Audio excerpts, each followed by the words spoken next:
that they're putting out there to help combat climate change and combat drought and all of this stuff. This is weather modification. This is weather manipulation that's being tested under the guise of it's for your own good and to save you from drought. But it's a weapon. Okay. And when you look at some of the information that's out there concerning like desalinization plants and stuff, let me see if I can find those other links. Yeah, 10 largest desalinization plants in the US. Okay. California has a whole bunch of desalinization plants.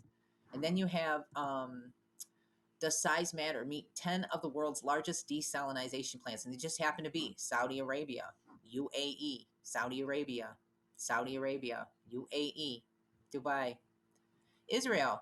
What do you know? Saudi Arabia, Israel, UAE. And they use, the reverse osmosis thing. But I find it curious that they talk about the main use and the main reason why they say they have to do these things, where they're using electromagnetic energy to direct atmospheric rivers, is to bring water to cure drought situations, to bring water to people, right? Why is it that all of the main players in this whole industry, and it is an industry, okay, it's a market.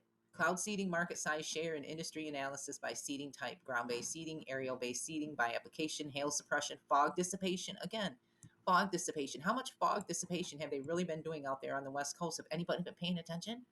Do you think maybe it could have had an effect on, some of the wildfires that are going on out there? Snowfall, rainfall. These are all excuses for them testing their weapons out in the public eye and then getting the public eye to pay for it. It's sad. The investments of the U.S. and the UAE government on the cloud seeding facilities has propelled the growth of the market. The key companies are investing on the advanced technology-based chemical solution for cloud seeding. Similarly, countries such as China, Australia, and India are highly investing on cloud seeding to strengthen its commercial and military implementation in the upcoming years. While we get the truth and the facts from the investment aspect of it, where we have the Fortune Business Insights highlighting the industry's market size, right? But it's for our own good. It's to combat drought and climate change, though. It's not for profit, right? No, of course not. But why are the biggest players, the key players, doing it when it's the key players that have the biggest desalinization plants and access to water through reverse osmosis and all of that stuff? Do you really need to do weather modification? Do you really need to enhance weather systems? Do you really need to steer the atmospheric rivers to save third world countries? I mean, it just doesn't add up to a lot of the stories that are out there. And this is sad. This is sad. Okay. And there are so many different agencies. You got Weather Modification International.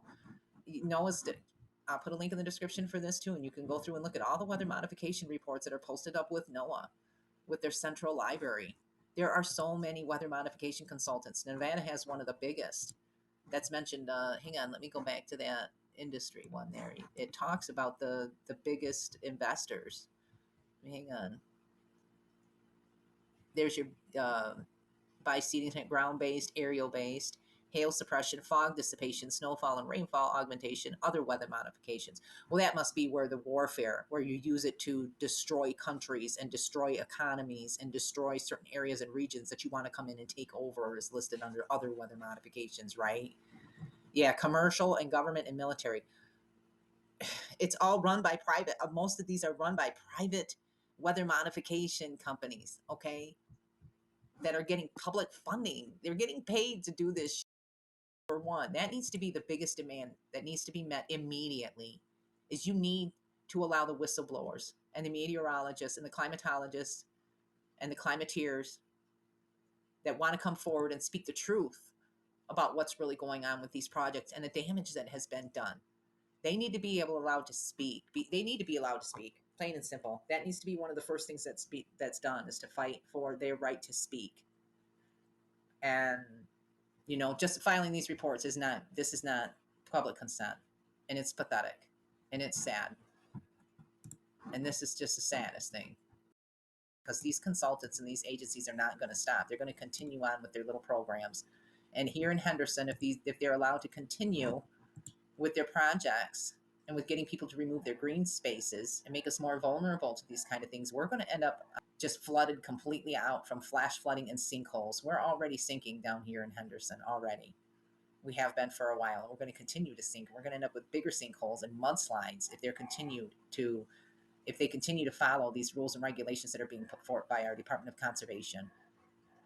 It's just sad. I'll put links in the description. There's actually countries that have agreed to ban geoengineering, and the United States needs to get on that list. It lays the predicate and the foundation for the development of a weather satellite that will permit man to determine the world's cloud layer.